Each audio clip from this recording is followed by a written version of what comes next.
I bet you've been hearing a lot about equal pay, but the question is, how does this actually impact you? And is it a detriment to all of your employees? If you've been anywhere on LinkedIn, there's been a huge debate. These questions are coming up more and more. So this episode is going to get into the nitty-gritty around what changes have just been made to the Equal Pay Amendment Act.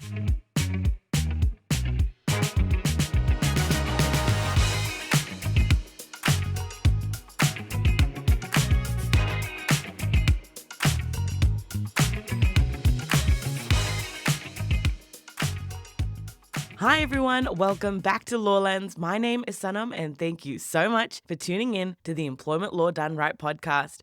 I am so excited to be back. I know I have been super MIA and I say this almost all the time, but to be honest, now I can kind of let it all out. I have been traveling around Fiji and during my travels, my partner decided that he wanted to commit and we are officially engaged.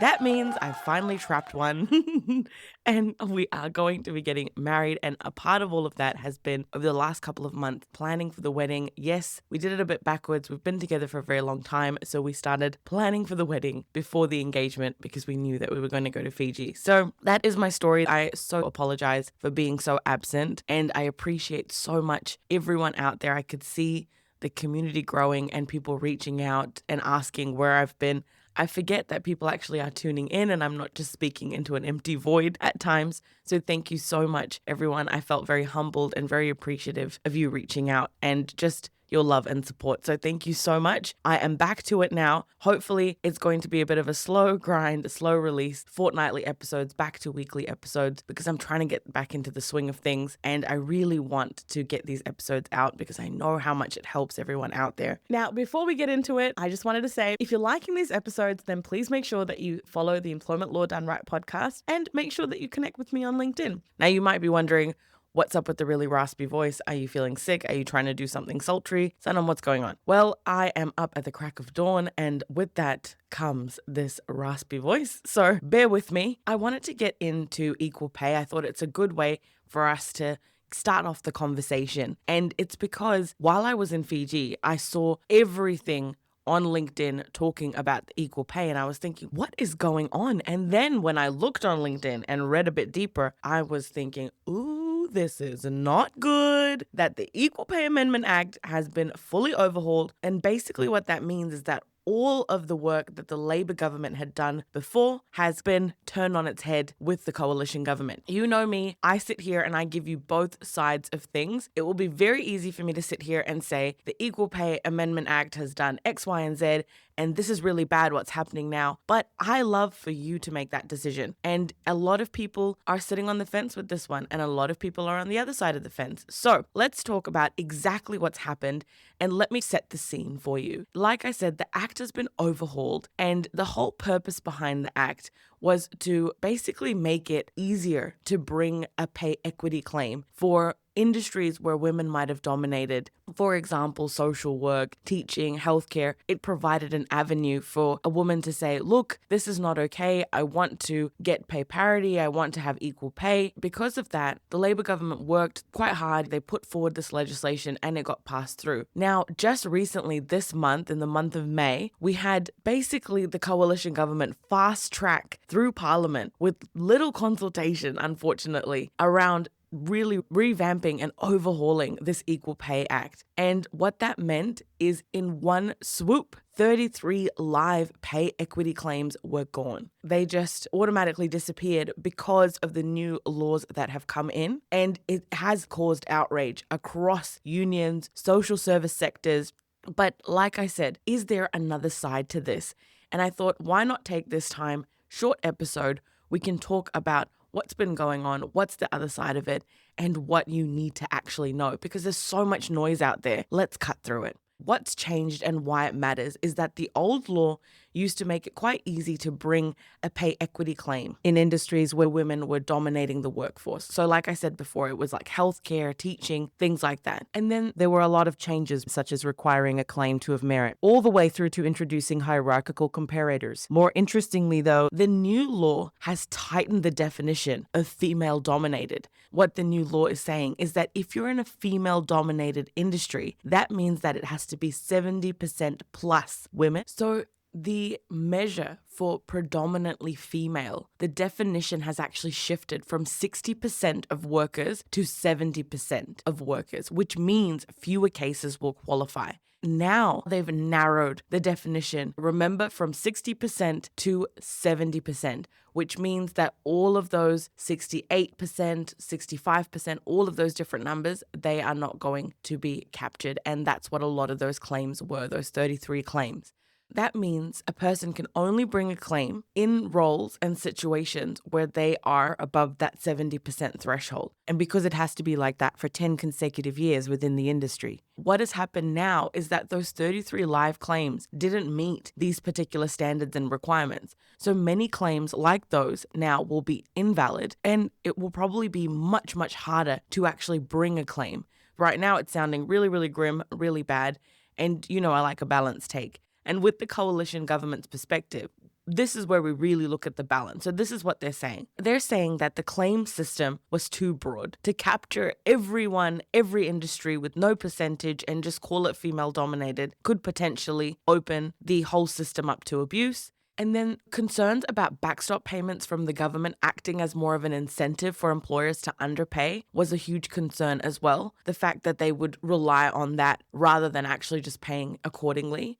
So with the federal budget just coming out, I'm going to talk about something which is going to get a bit spicy and controversial. But basically with this whole situation and the budget coming out, it is saving them billions. It is a question of whether this was a whole budget related thing, which I'll get into. And the whole reason the coalition government wanted to put this forward is to shift focus. Previously, the focus was on broad systemic changes.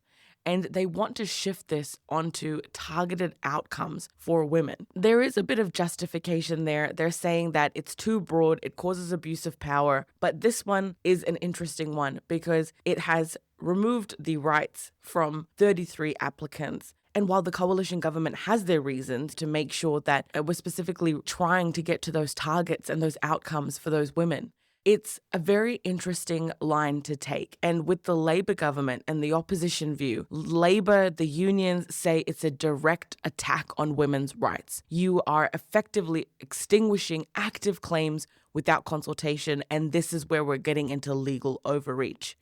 And on top of that, the former Equal Employment Opportunities Commissioner calls it a cruel abuse of human rights. And the saddest part about it, and what the Labour government is pointing out, is that this is affecting nurses, social workers, teachers. It is a direct attack, is what they're saying, on women's rights. Now, the reason why I said that there's a bit of controversy here is because let's follow the money trail, right? There's been a lot of controversy with the federal budget. And as the federal budget has come out last week, there's been a lot of discussion. And it's because this wasn't just a legislative shift, it was a budget bombshell. Let me set the scene. So it turns out that these changes to the pay equity regime unlocked $12.8 billion in budget savings. That's roughly $3 billion a year, according to Treasury. And that's another $1.8 billion in capital spending freed up for other priorities. Finance Minister Nicola Willis insists it's nothing to do with balancing the book, but with a very razor-thin $1.3 billion operating allowance. The government needed to find cash, and they needed to do that fast, and we can see that. So where's the money going? Schools, hospitals, police, the frontline services we rely on. Now, you might be saying, okay, well, that sounds like a win. And in some ways it is, but it also means the sectors that lost those pay equity claims are footing the bill. So the real question out of all of that controversy is it fiscal responsibility or is it shortchanging women in the process? Where is the exact truth? And it's probably somewhere in the middle. But the reality is that this is quite an interesting turn of events when it comes to actually looking at the budget. And now that it's been released, it is all pointing in that direction. Before I tie things off, I wanted to have a look at an example of the exact impact, because I know I've mentioned teaching, healthcare, and things like that. But in the teaching sector, there are 97% of women in ECE, 85% in primary, and only 63% in secondary. So most secondary teachers are now excluded from claims. And obviously in ECE and primary, they already are included because it's above the 70%. But now we're looking at secondary teachers too. With corrections, probation officers are usually at 68% women, and now their claims will be invalid. And in the healthcare industry, we're looking at midwives, lab staff, plunket nurses. All their claims have been dropped, and they were the ones that were a part of that 33 claims that were put forward. And youth workers and social workers, that industry, many claims have been frozen and probably now impossible, to be honest, under these new rules. So have we got it completely wrong? Have we done the wrong thing? Let's cross the ocean and look at other countries. Australia, it has taken the complete opposite approach. It has strengthened their pay equity frameworks in 2022 and 2023, including giving the Fair Work Commission, which is basically our MBIE equivalent, the powers to actually hear these claims. In the UK, equal pay claims still require a comparator, but gender pay gap reporting is mandatory for large employers. And in Canada, you've got proactive pay equity legislation in some provinces requiring audits and plans. Some countries actually penalize employers financially for failing to address pay gaps rather than narrowing access to claims. And it is really interesting to see that push on that side and see where we've landed here. So I ask you, does a narrower or more defined law actually make the system more predictable? And I guess the question is, can you actually fix these fiscal issues without undermining gender equity? And with all of this happening, have we gone backwards? These are the questions I'm going to leave with you. Feel free to reach out to me if you want to have a yarn, want to have a chat about it. It's very interesting. Like I said, while I was away, I just kept seeing it pop up on my LinkedIn, and I was thinking, what is going on with equal pay? I'll leave it up to you for you to form your own opinions, and hopefully those questions that I asked really help you step back and have a think about it. And if you're liking these episodes and you want timely updates straight to your phones, straight to your laptops, then make sure that you give the podcast a follow. But that is it from me, everyone. Another episode out, and I will be back again in 2 weeks' time. And from there, hopefully we will have the ball rolling and be good to go. Thank you so much, everyone. I hope you have a lovely day, night, evening, morning, whatever it may be. And guess what? I'll catch you in the next one, everyone.